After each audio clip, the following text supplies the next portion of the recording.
परिषद सदस्य को अपनी स्वयं की निधि से भी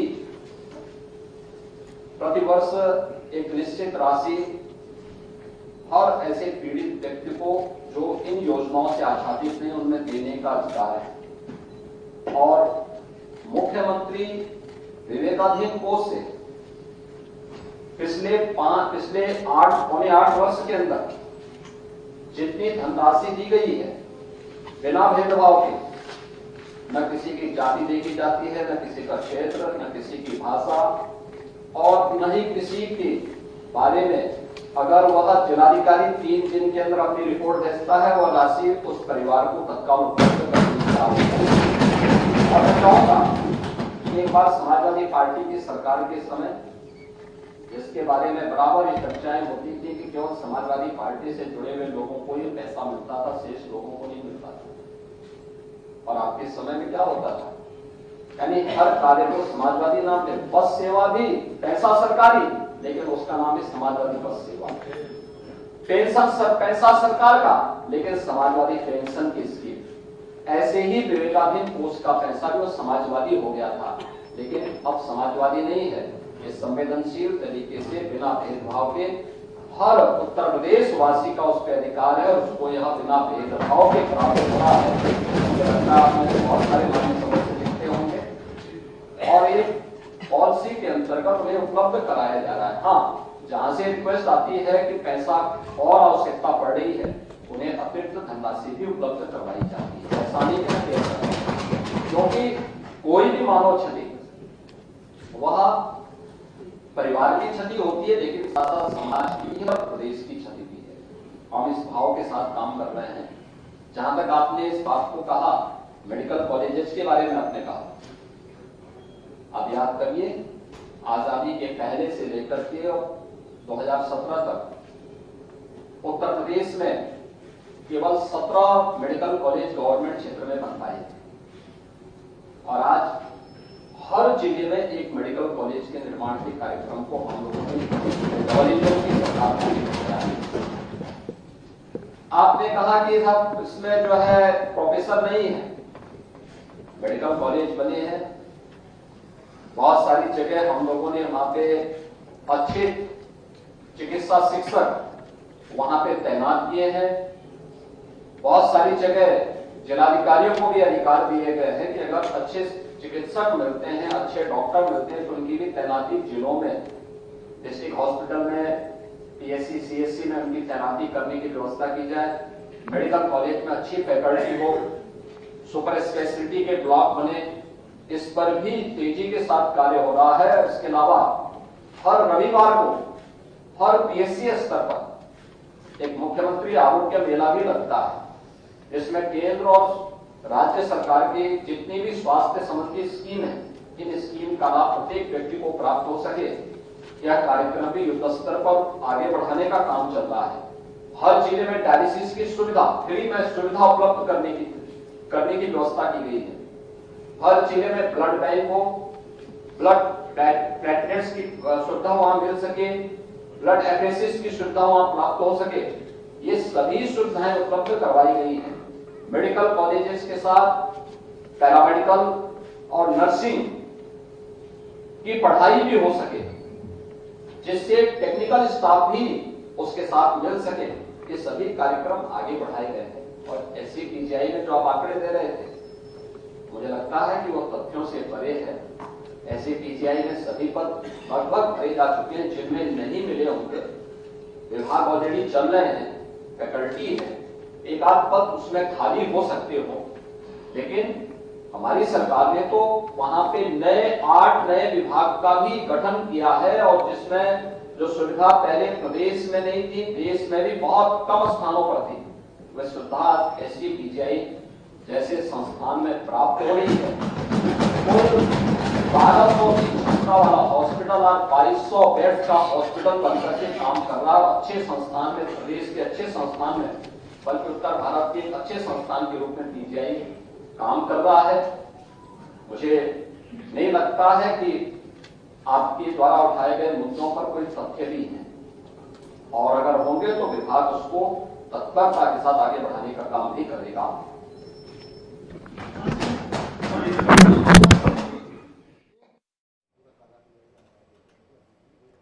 तो यूपी विधान परिषद से सीएम योगी यहाँ पर संबोधित कर रहे थे। यूपी में समाजवादी भेदभाव नहीं है, विधान परिषद में बोल रहे हैं सीएम योगी, और कहा कि आज यूपी में बेहतर स्वास्थ्य सुविधाएं हैं।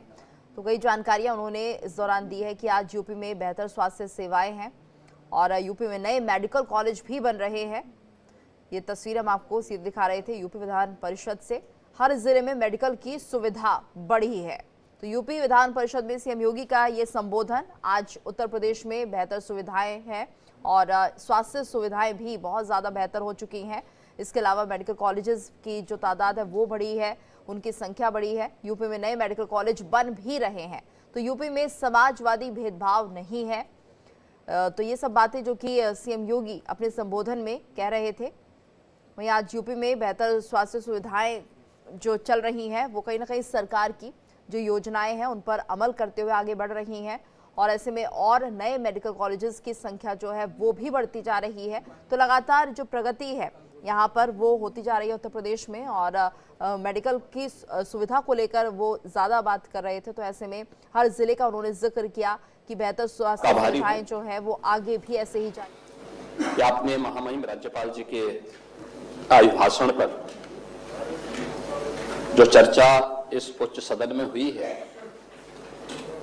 इस चर्चा में मुझे बोलने का अवसर दिया है। मैं सबसे पहले धन्यवाद दूंगा सत्ता पक्ष और विपक्ष से जुड़े हुए और निर्दलीय समूह से जुड़े हुए सभी माननीय सदस्यों को, जिन्होंने सदन की गरिमा के अनुरूप इस पूरी चर्चा में भाग लिया है। स्वाभाविक रूप से दलीय प्रतिबद्धता और अपने मुद्दों को रखते हुए चर्चा को और भी गंभीर बनाना और उन मुद्दों के अनुरूप इस चर्चा में सक्रिय रूप से भाग लेना, जो सदन का महत्व ही इससे बढ़ता है। मैं उन सभी सदस्यों को, जिनमें 28 माननीय सदस्य सत्ता पक्ष की ओर से इस पूरी चर्चा में भाग लिए हैं, मुख्य विपक्षी दल समाजवादी पार्टी की ओर से 6 माननीय सदस्यों ने और निर्दलीय समूह की ओर से हमारे अलग अलग माननीय सदस्यों ने, 6 अन्य माननीय सदस्यों ने भी, जो सत्ता पक्ष से भी जुड़े हुए हैं और साथ साथ अन्य शिक्षक समूह से जुड़े हुए हैं, इन सब ने भी इस चर्चा में भाग लिया है। मैं इन सभी माननीय सदस्यों का हृदय से धन्यवाद ज्ञापित करते हुए इस पूरी चर्चा में आज मैं भाग लेने के लिए यहाँ पर आपके बीच में उपस्थित हुआ हूँ। महोदय, 18 फरवरी को राज्यपाल जी का संवित सदन में अभिभाषण हुआ था। राज्यपाल एक संवैधानिक पद है और अपने संवैधानिक उत्तरदायित्वों का निर्वहन करने के लिए ही वर्ष की शुरुआत के पहले सत्र में उनके द्वारा दोनों सदनों को एक साथ संबोधित किया जाता है। अभिभाषण का उद्देश्य मुख्य रूप से अगर पहले से चली आ रही सरकार है तो उसकी उपलब्धियों के बारे में चर्चा करना और फिर सरकार की भावी योजना के बारे में अवगत कराना भी होता है। अगर नई सरकार है तो उस नई सरकार को आगे का उसका रोड मैप क्या होगा, इसके बारे में सदन को अवगत कराने के लिए ही माननीय राज्यपाल संवित सदन को संबोधित करती हैं। मुझे बताते हुए बहुत दुख हो रहा है कि एक परिपाटी सी बन गई है कि राज्यपाल आएंगे तो उनके अभिभाषण का विरोध, आप पक्ष समर्थन करते हैं या विरोध करते हैं, उसके लिए सदन में चर्चा के दौरान आपको पर्याप्त समय मिलता है। लेकिन एक संवैधानिक पद पर बैठे हुए महानुभावों का अभद्र तरीके से, अशिष्ट तरीके से हम उनके साथ दुर्व्यवहार करें और विरोध करें, मुझे लगता है लोकतांत्रिक मूल्यों के प्रति उन लोगों की अनास्था को व्यक्त करता है। हम संवैधानिक पदों की अवमानना तो कर ही रहे हैं, साथ साथ बाबा साहब डॉक्टर भीमराव अंबेडकर के द्वारा दिए गए संविधान की भी अवमानना करने का काम कर रहे हैं। क्योंकि ये जो भी कार्य हो रहा है संवैधानिक दायरे में रह करके, संवैधानिक पक्षों को लेकर के सम्मानजनक तरीके से हम आगे बढ़ा सकें। लोकतंत्र में संवाद से लोकतंत्र चलता है। यह आवश्यक नहीं कि आप हमारी बातों से सहमत हों, या ये आवश्यक भी नहीं कि हम आपकी बातों से सहमत हों, लेकिन न मैं आपको आपकी बात बोलने से रोक सकता हूं, न आप ही मेरी बात बोलने से आप मुझे रोक सकते हैं। दोनों को एक संवैधानिक अधिकार भी मिला हुआ है कि हम अपनी बात को एक संवैधानिक दायरे में मर्यादित तरीके से, शिष्ट तरीके से हम अपनी बातों को चर्चा के दौरान रख सकें। लेकिन हम लोग इस प्रकार का आचरण एक संवैधानिक पद पर बैठे हुए महानुभावों के प्रति व्यक्त करें, मुझे लगता है कहीं भी ये संवैधानिक भी नहीं है और लोकतांत्रिक भी नहीं है। तो सबसे पहले समाजवादी पार्टी जो मुख्य विपक्षी पार्टी है दोनों सदनों में, उसका जो आचरण था वह किसी भी स्थिति में लोकतांत्रिक भी नहीं था और संवैधानिक भी नहीं था। और मुझे लगता है कि पूरा सदन इन बातों से सहमत होगा। और मैं चाहूंगा कि जैसे माननीय सदस्य चर्चा के दौरान अपनी मुद्दों पर सहमति या सहमति पर अपने विचार व्यक्त करते हैं, शालीनता के साथ अपनी बातों को आपको सुनना चाहिए था, महानुभाव के प्रति अपना सम्मान व्यक्त करना चाहिए था, फिर अपनी बात को सदन में आप रख सकते थे। लेकिन आप लोगों ने इससे इतर राज्यपाल जी के प्रति जिस प्रकार की अभद्र भाषा का प्रयोग किया था, जिस प्रकार के नारे लगाए थे, कोई सभ्य समाज और कोई भी एक आदर्श लोकतांत्रिक व्यवस्था इसको कतई स्वीकार नहीं कर सकती है। और मुझे लगता है कि यह एक दुखद पहलू समाजवादी पार्टी के आचरण में इस दौरान समेत सदन में देखने को मिला है। महोदय, सदन में बहुत सारी चीजें महामहिम राज्यपाल जी ने अपने अभिभाषण में कही थी और जिसमें मैं दोनों सदनों के भाषण को, खासतौर पर विपक्षी दलों के माननीय सदस्यों के भाषण को सुन रहा था। इसमें महामहिम राज्यपाल जी ने इस सदी के दो महत्वपूर्ण घटनाक्रमों का उल्लेख करते हुए इस सदी का जो सबसे बड़ा उत्सव प्रयागराज में आयोजित हो रहा है, महाकुंभ के आयोजन के बारे में चर्चा की। महाकुंभ का आयोजन हम सबके लिए गौरव की बात है। और आज जब मैं इस सदन में बोल रहा हूं, अब तक लगभग 64 करोड़ श्रद्धालु प्रयागराज में आकर आस्था के इस महास्नान में भागीदार बनकर के आदरणीय प्रधानमंत्री जी के एक भारत श्रेष्ठ भारत के विजन को एक नई गति दे चुके हैं। एक नया भारत है, अपने नागरिकों को बिना भेदभाव के एक स्थान पर एकत्र करने की सामर्थ्य रखता है और ये नए भारत की इस ताकत का एहसास दुनिया ने किया है।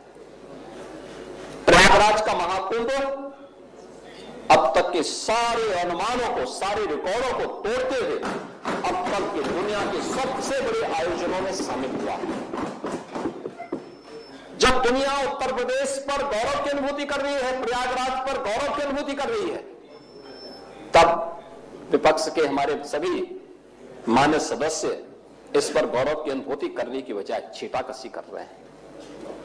और मैं पहले भी कहा था कि हर महान कार्य में को 3 अवस्थाओं से गुजरना होता है: उपहास, विरोध और अंततः स्वीकृति। आपने इन तीनों अवस्थाओं से देखा होगा। हमने जब, चाहे वह अयोध्या में श्री राम जन्मभूमि पर मर्यादा पुरुषोत्तम प्रभु श्री राम के मंदिर के निर्माण का कार्यक्रम रहा हो, चाहे वह प्रयागराज महाकुंभ के आयोजन का कार्यक्रम रहा हो, इन दोनों में एक साम्यता देखने को मिली।